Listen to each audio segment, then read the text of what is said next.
Someone from the audience asked me a question about mirrors, how we have light rays reflected on those mirrors, but also what does it mean when you have a concave mirror that you have what we call a focal point? And they're trying to figure out what that is. Now, if you want to know sometimes what happens if you go to the washroom or in your house and you have a flat mirror, you can see your image easily. If you take a spoon like this and you look at yourself in the spoon, interestingly enough, you'll find yourself being inverted, your head being big down and your body going forward at the top like this. If you go on the other side, what you'll notice is that here you are the right side up, and just depending on the side of the spoon you're looking at. So here, reflection of light is interesting that way.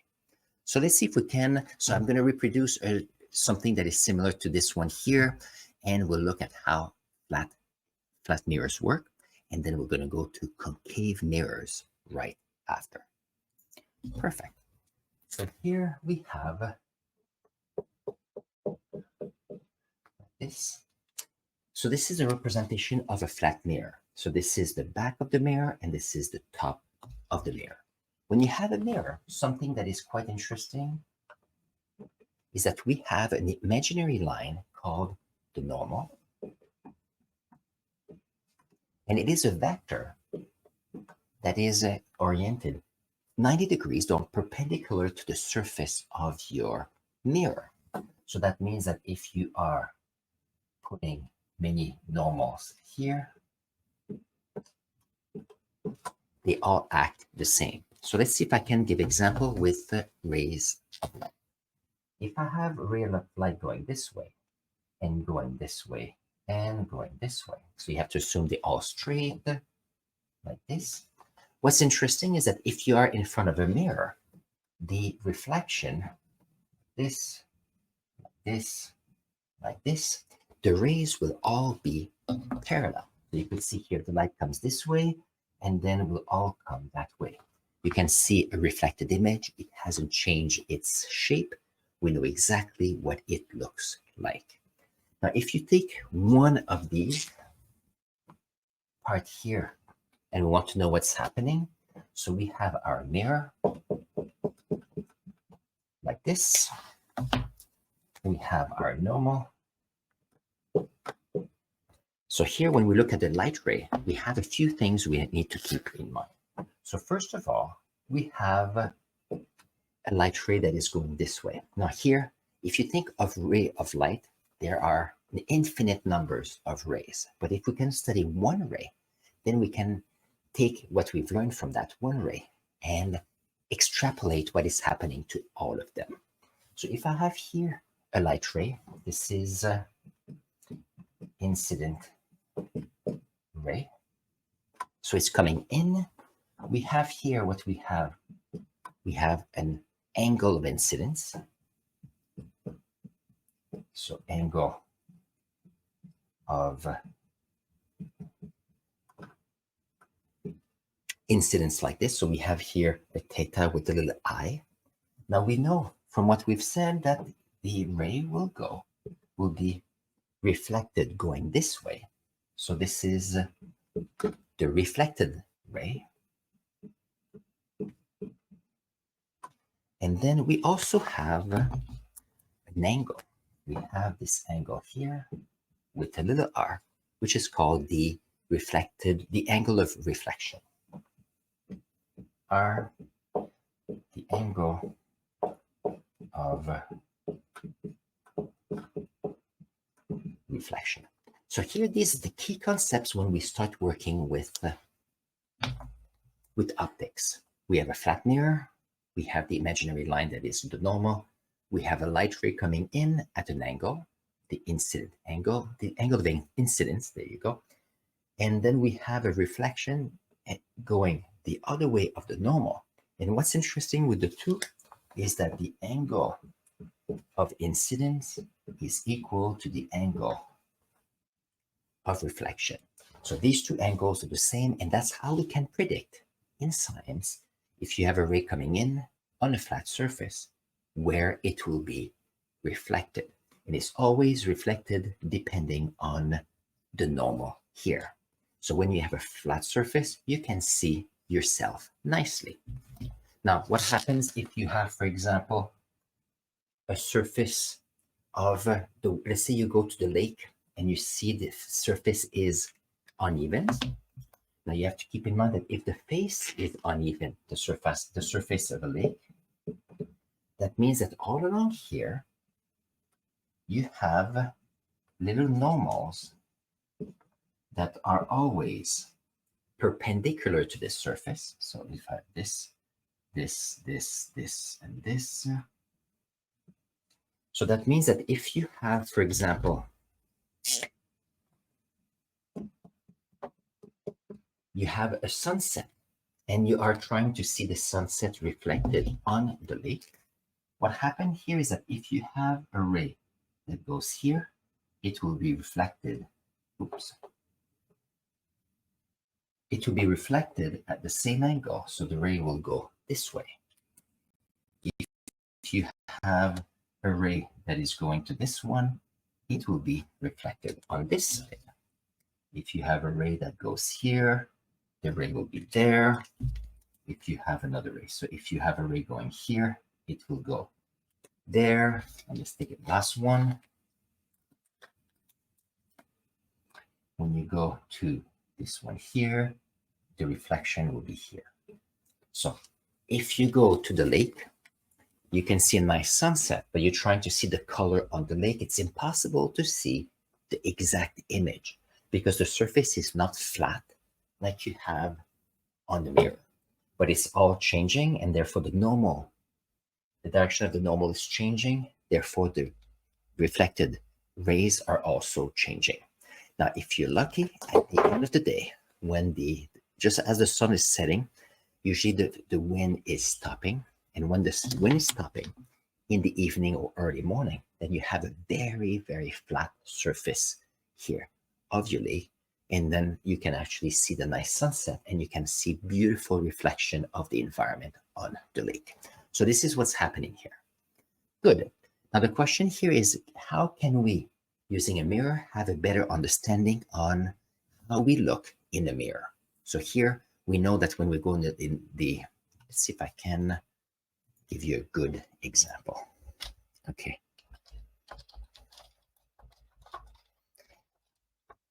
So my ideas are changing and evolving as I'm presenting, which is great.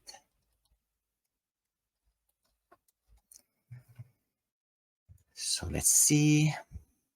Let's see. We have, so let's not take, oh, that's a good, that is, let's get a wiki comments. Very nice. That's a beautiful one. So if you look at this image right here, you can see we have the mirror. We have an object right in front, and somehow we can see the object as if it's behind the mirror, but you see exactly what it looks like. So how do we trace? We have an object, and how can we figure out where we have the image? And that will be your next step of this activity today. So let's see if I can make another drawing.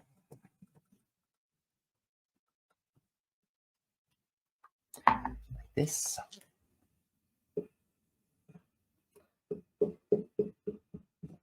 See, I'm going to put the human right here. This, I think that's great. And perfect. So you will understand how come I'm teaching science and not teaching art. So here we have a human in front of a mirror, and we want to know where would it sit behind the mirror. So here, if you think of a ray of light that is going from here on the mirror, if you remember, when it gets to a mirror, we have the normal like this.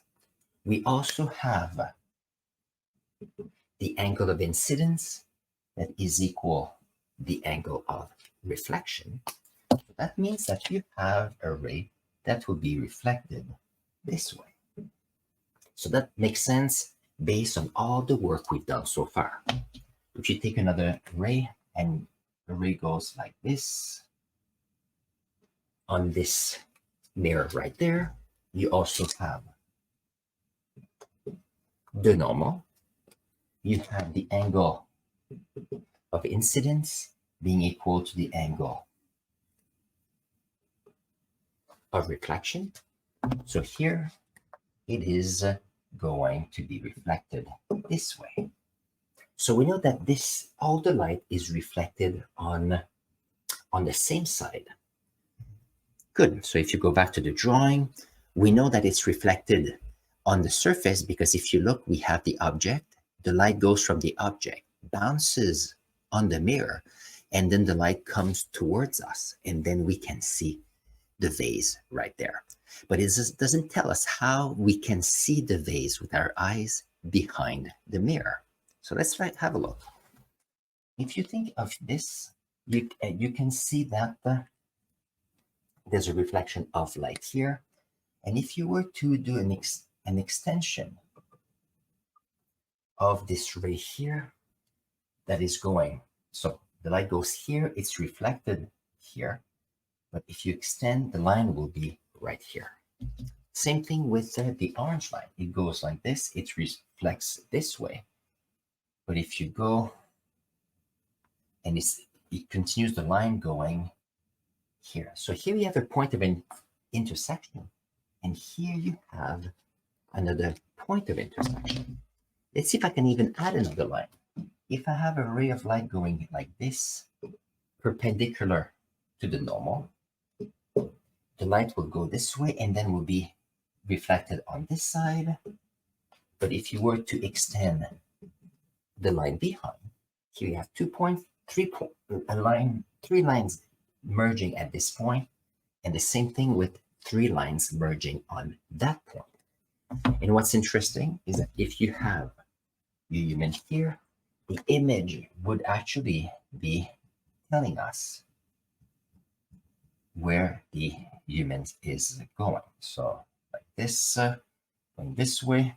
And the question here is that we have another point right here. How can we figure out where it goes here? So let's see.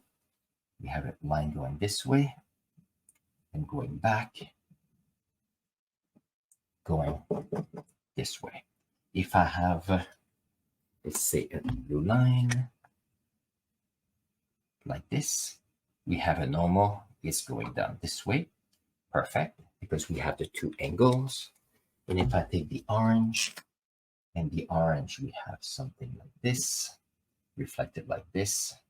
So here we have a point going back there, and a point going back there. So here we have a point of intersection and a point of intersection. Now, in class, I'd have grade paper. In class, I would have a ruler and find a pen, and I'd be able to find this point here from an intersected light rays here and intersected image rays at the back.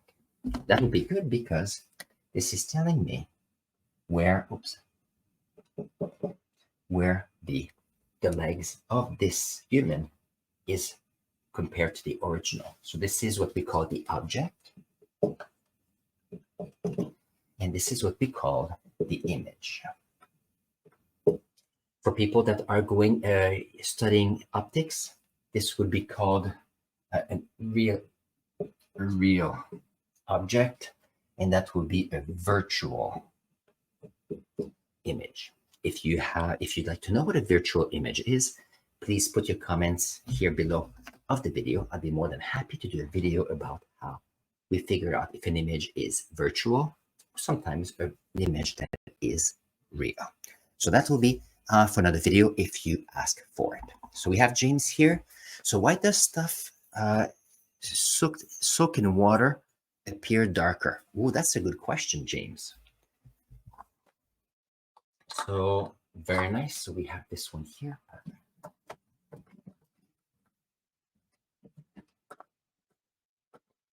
So here, James' question is the following. We have here some, let's say we have jeans like this. So it's made of threads like this. We have, for example, a light coming this way. We have the normal, we have the angle of incidence, we have the angle of reflection. That will be the same, and it's going this way. And here we have someone looking. So here we have the eyes. So someone is looking. Perfect. So if someone is looking, we'll see that we have the light from the sun going here. The light, some of the light is absorbed. So here we have white light, which is a mix of all the colors. Here we have some of the wavelengths or the energy of the wavelength absorbed in the genes. Actually, let's see if I can make an even better drawing. And only the wavelength of the blue light will actually come back to our eyes. It will come back to our eyes because all the other colors, so for example, the red, the green, the yellow, will be absorbed in the materials. So now let's see, your question here is, let's see if I can put it on the screen. It's always a good one. There we go. So why does stuff that is soaked in water would appear darker? That's a good question. So here what happens here is that we have dry genes pushing away some blue light. But what happens though is that, let's see if I can get another color. Let's say that it is, let's put black. So let's see, we have water here. We have water, but what's interesting in water is translucid. So that means that if I have a drop of water, what will happen here is the light can actually change direction when it goes through. We know that because when we have rain and sun, we actually have the white light going through raindrops and we see what we called rainbows. Okay, so let's double check. So now we have here water, and through water, light can go through. So you have here the white light that is going through the water. So the light can go a bit deeper in the cloth. So first of all, because water is there, and we have what we call refraction. Refraction. So that's the first thing. So the light here is going a bit deeper here. Now it's reflected. There's some reflection happening here, but as we want to have the blue light moving away, some of the energy, the quantity of light is not reflected at the top, but a lot of it is further down. So when you are getting something that is wet here, the energy of the blue light coming here will be not as light or less light intensity, like this. So if you think of the evening, it's during the day, we have light everywhere, everything seems very bright. At the end of the day, we have the sun setting, there's less light from the sun in the environment, and everything seems darker because there's less light that is going to our eyes. And here, if it is with water, more energy, more light is absorbed by the materials, so less light is sent this way. If there's less light going this way, it appears darker. It's the same thing as if here it's midday, but only the light from the early evening will come back to your eyes. And that's basically how we have, when we have dark stuff that actually looks darker. This is an amazing question. You know what? None of my students ever asked me that question. I think it's brilliant. Very nice. And that is with respect to flat surfaces. And here we have reflection on clothes. Let's see if I can have another topic related to mirrors, but mirrors are concave. I mentioned when I introduced the video, if you have a spoon, take a spoon at home, and if you look in the hollow part and you look at yourself, you will notice that you're upside down. If you go on the other side, you're going to see that you are the right side up. So here, rays of lights are acting differently. So we're going to have a quick look to see what's going on in concave mirrors. So when it is hollow like this is concave. And on this side, that is like a turtle's back, will be convex. So what happens there? Let's make another drawing.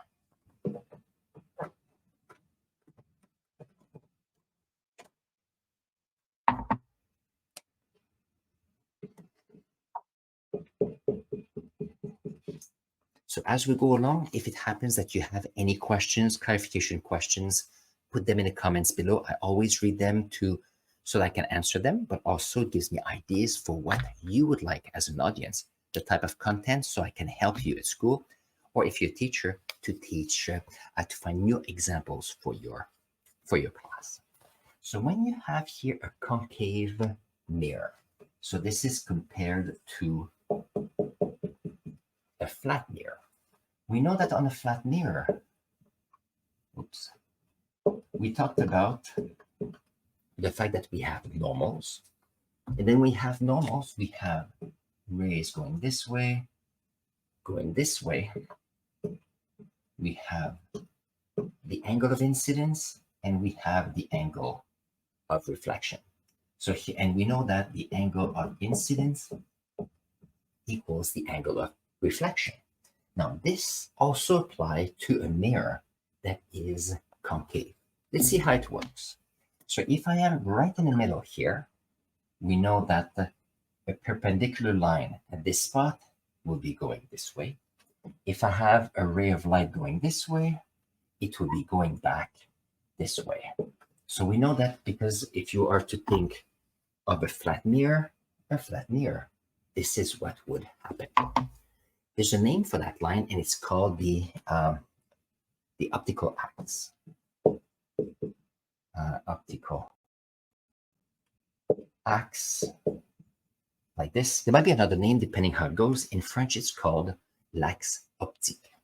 Now, what's interesting now is that because the mirror is no longer flat, but it's curved, every time you meet a different point, you also have to have a normal that is perpendicular.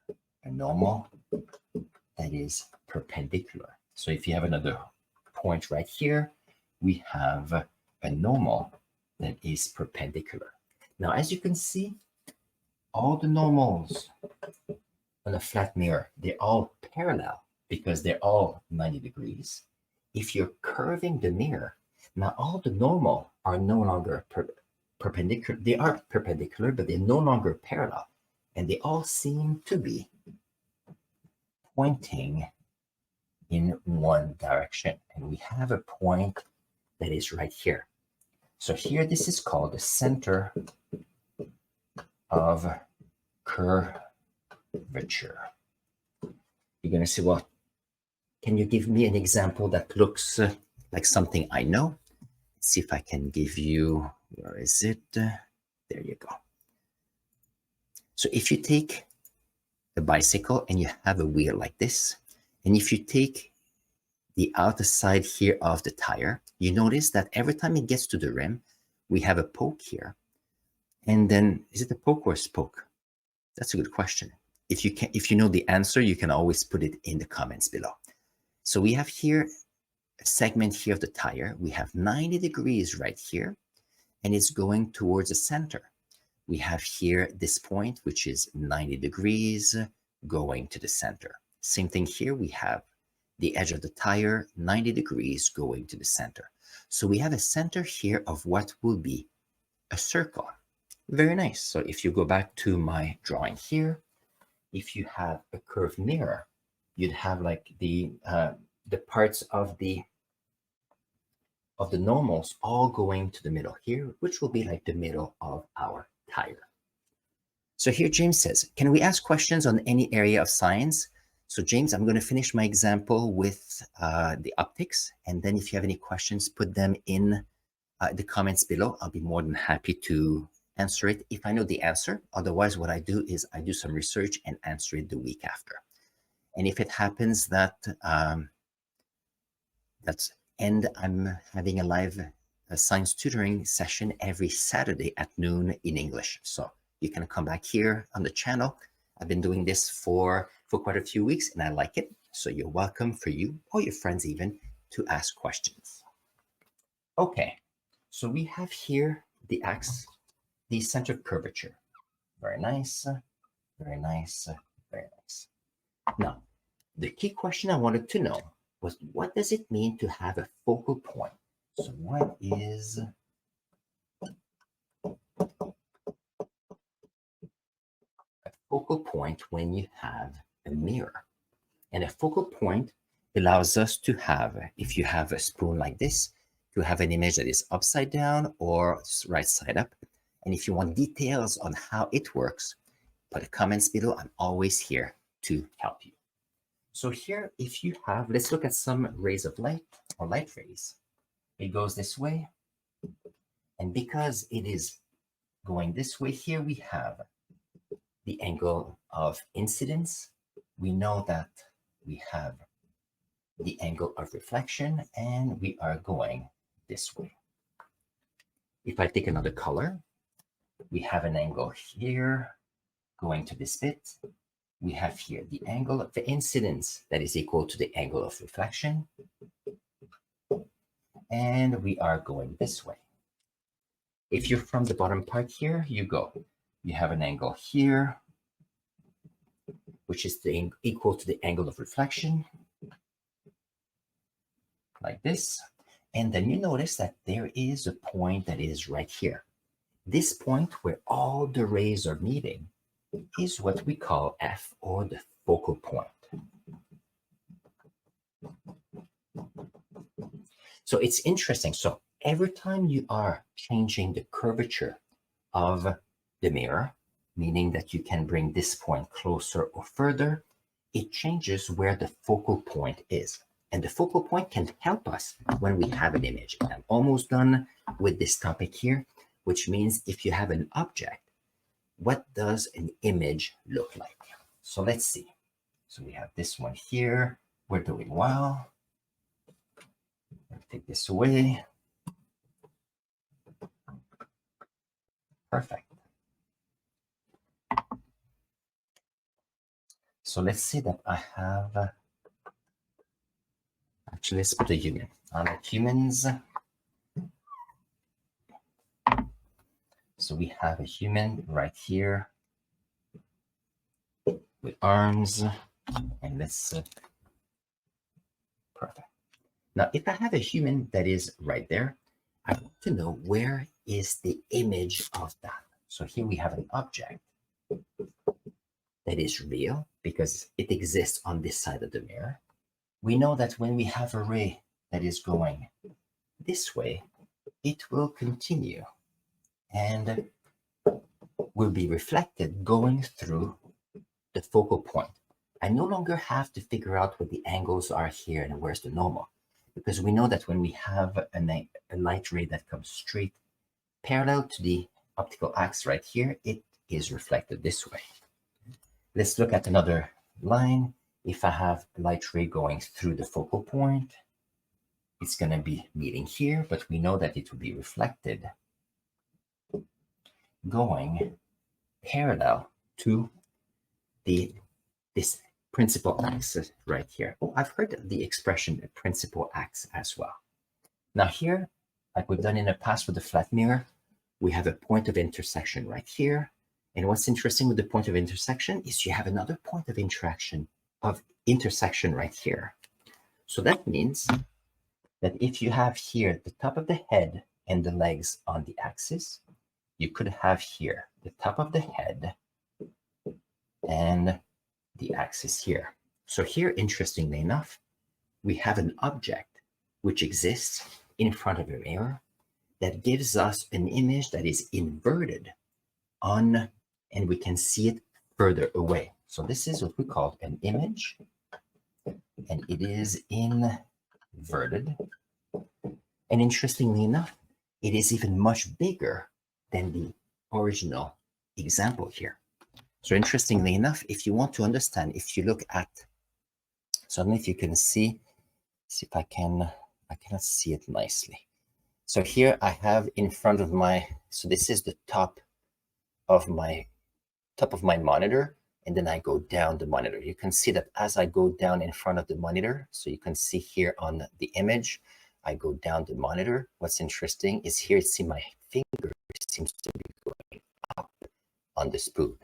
So that's an example. If you go in the kitchen and use a spoon, you have an image that is inverted, an image that is upright, depending on the side you have. And it's all about where light rays are and how curved your mirror is. So if it happens you have more questions about optics, please do not hesitate to ask your questions and put them in the comments below.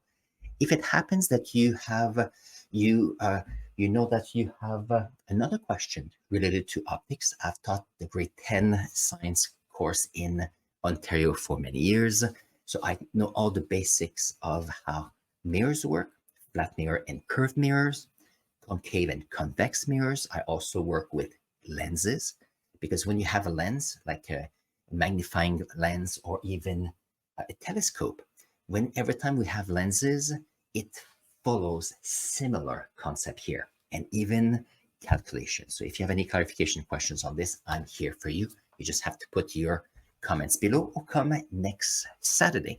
I always have a live at noon for you. On this, I'm going to put here a link to another video related to science, and I'll meet you there.